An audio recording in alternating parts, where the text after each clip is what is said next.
Bonjour à toutes et bonjour à tous. Nous sommes en janvier 2026 et comme chaque année, le scénario catastrophe recommence. Des écoles sans chauffage.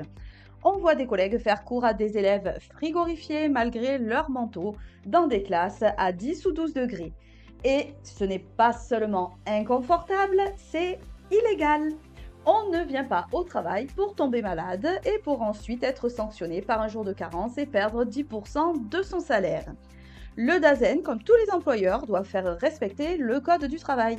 Aujourd'hui, le SNUDI FO13 vous donne la marche à suivre. La réglementation est très claire. L'article R 4223-13 du Code du travail stipule que les locaux fermés affectés au travail doivent être chauffés pendant la saison froide. Pour une activité en position assise comme la nôtre, les normes internationales et l'INRS recommandent entre 20 et 22 degrés. À 15, 13 ou 10 degrés, l'employeur est en faute.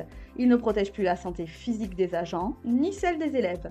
Et rappelons en plus qu'un enfant se refroidit beaucoup plus vite qu'un adulte. Alors, que faire si votre classe est un frigo? Eh bien, ne restez pas isolé et suivez cette procédure. Tout d'abord, étape 1, lancez l'alerte.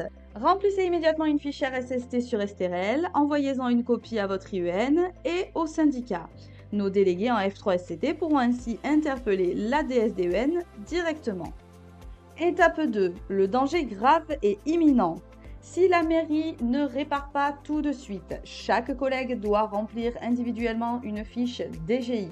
Cela oblige l'inspecteur d'académie à répondre immédiatement.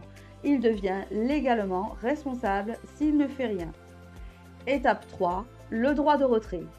Si le lendemain rien n'est réglé, vous remplissez une seconde fiche DGI en cochant droit de retrait demandé, vous prévenez les parents, vous n'accueillez pas les élèves, mais vous restez à l'école dans un endroit chauffé comme la salle des maîtres pour éviter tout retrait de salaire injustifié. Le maire et le DAZEN se renvoient trop souvent la balle et notre rôle, c'est de les mettre face à leurs responsabilités. Si vous êtes dans ce genre de situation, n'hésitez pas à contacter une de nos déléguées du SNUDI FO13 en F3SCT, Vanina ou Laurence. Vous trouverez leurs coordonnées sur notre site, je vous mets le lien en description.